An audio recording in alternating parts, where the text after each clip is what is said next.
নমস্কার বন্ধুরা, আমি বিউটি। তোমরা সবাই কেমন আছো? আজকে আমি বানাচ্ছি pomfret fish curry. Pomfret fish curry বানানোর জন্য কী কী উপকরণ লাগছে চলো দেখিয়ে দিই। এখানে 4টে বড় সাইজের পমফ্রেট মাছ আছে। আর কী কী লাগছে চলো। এখানে বড় সাইজের 2টো পেঁয়াজ কুচি করে নিয়েছি, হলুদ গুঁড়ো, লঙ্কা গুঁড়ো, নুন, পরিমাণ মতো চিনি, টমেটো পেস্ট করে নিয়েছি, আর আদা রসুন বাটা একসঙ্গে আমি পেস্ট করে রেখেছি। এখানে সর্ষের তেলে রান্নাটা করব। চলো রেসিপিটা শুরু করা যাক। কড়া আমি গরম করে নিয়েছি। এবার আমি সর্ষের তেল দিয়ে দেবো পরিমাণ মতো।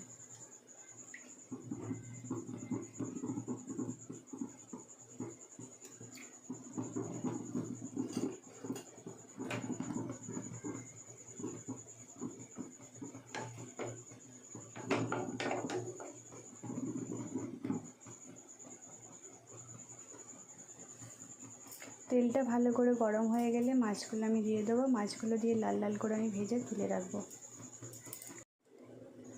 তেল ভালো করে গরম হয়ে গেছে, এবার মাছগুলো আমি দিয়ে দেবো।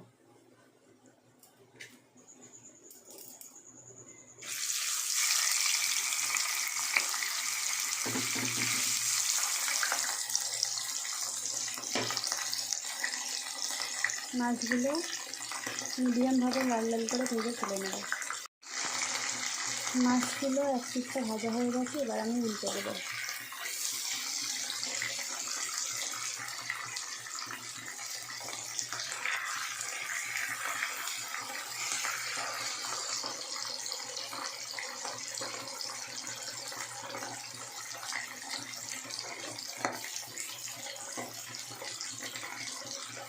এইভাবে আমি ওই 2টো মাছও ভেজে তুলে রাখবো। বাকি 2টো মাছও আমি দিয়ে দিলাম।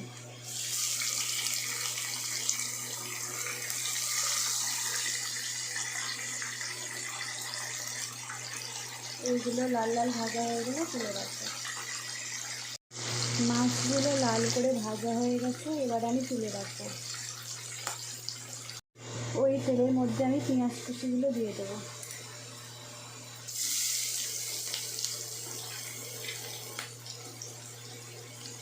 এগুলোকে ভালো করে ভেজে নেব।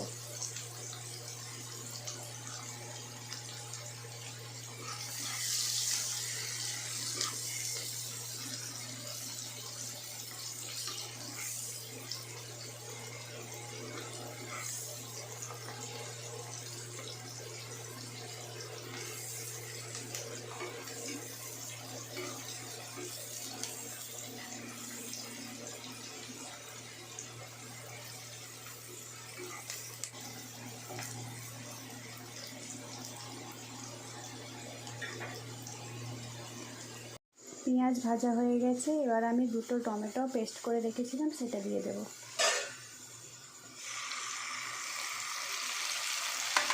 ভালো করে কষাতে থাকবে।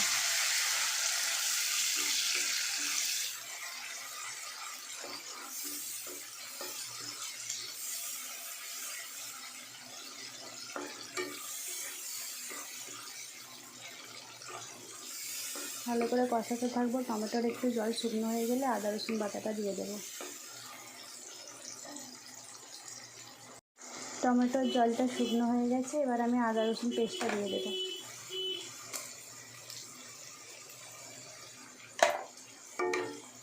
ভালো করে কষাতে থাকবো।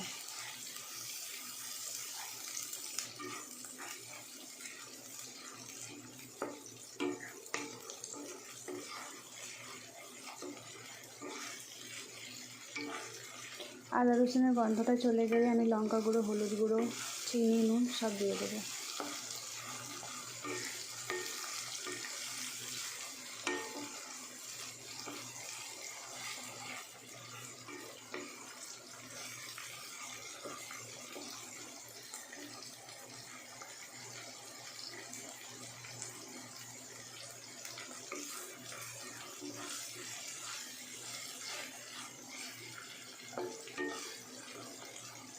আদা রসুনের গন্ধটা চলে গেছে, আদা রসুনটা ভালো করে ভাজা হয়ে গেছে। এবার আমি মশলাগুলো দিয়ে দেবো।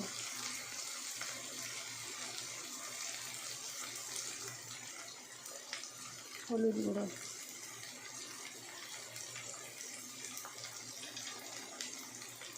লঙ্কাটা যে যেমন ঝাল খেতে পছন্দ করো সেই অনুযায়ী দিয়ে দেবে।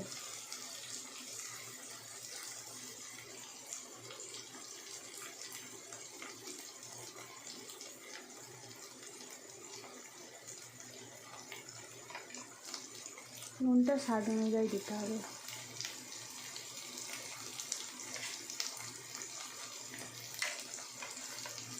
আর এই চিনিটা সামান্য দিচ্ছি, রেসিপিটার কালারটা খুব সুন্দর আসবে, টেস্টটাও খুব ভালো হবে।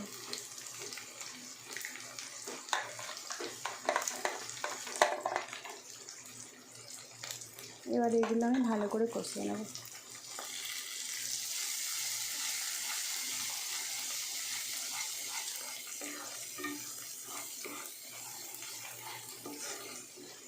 এগুলোকে ভালো করে কষিয়ে নেব। মশলা থেকে যখন তেল ছেড়ে আসবে তখন বুঝতে পারবো যে মশলাটা সুন্দরভাবে ভাজা হয়ে গেছে।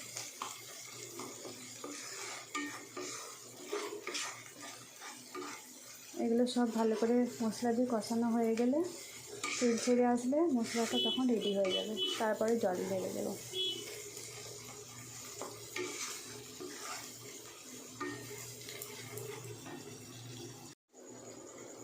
মশলাটা ভালো করে কষিয়ে নিতে হবে, দেখবে তেল ছেড়ে আসবে তখন মশলাটা হয়ে যাবে। কত সুন্দর একটা কালার হয়েছে দেখো। এই রেসিপিটা খুব সুস্বাদু হয়, খেতে খুব সুন্দর।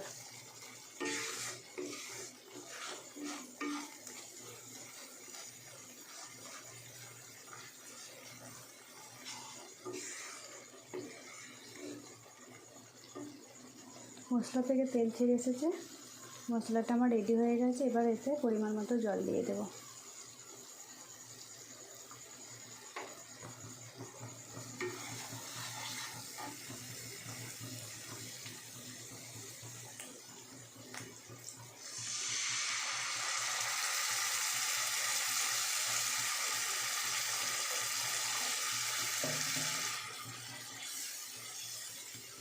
পরিমাণ মতো আমি জল দিয়ে দিয়েছি।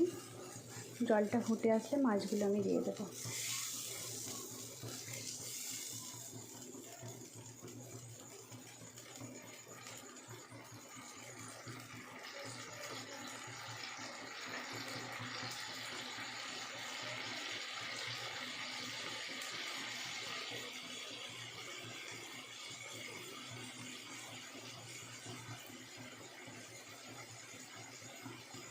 দেখো খুব সুন্দর একটা কালার হয়েছে।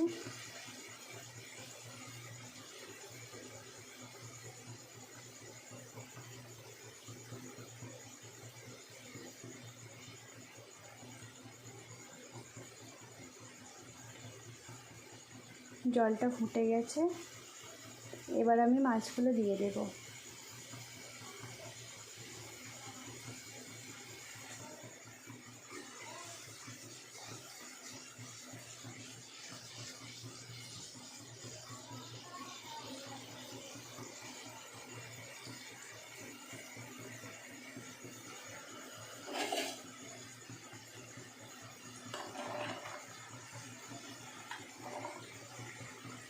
মাছগুলো দিয়ে দিলাম।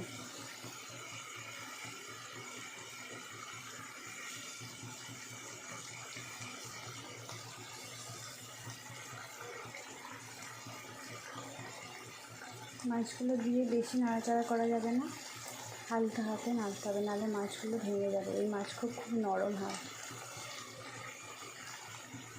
এবার আমি কিছুক্ষণ ঢেকে দেবো। গ্যাসটা লো ফ্লেমে করে দেবো। এবার আমি ঢেকে দেবো কিছুক্ষণের জন্য।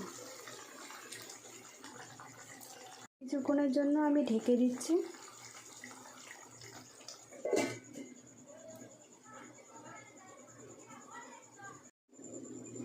কিছুক্ষণ হয়ে গেছে, এবার ঢাকনা খুলে দেখি মাছটা কেমন হয়েছে।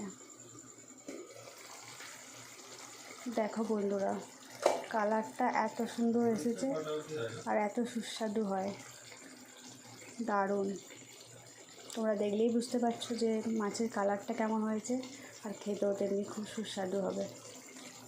আর এই মাছকে বেশি নাড়াচাড়া করা যাবে না, এই মাছ খুব নরম হয়, বেশি নাড়াচাড়া করলে ভেঙে যাবে।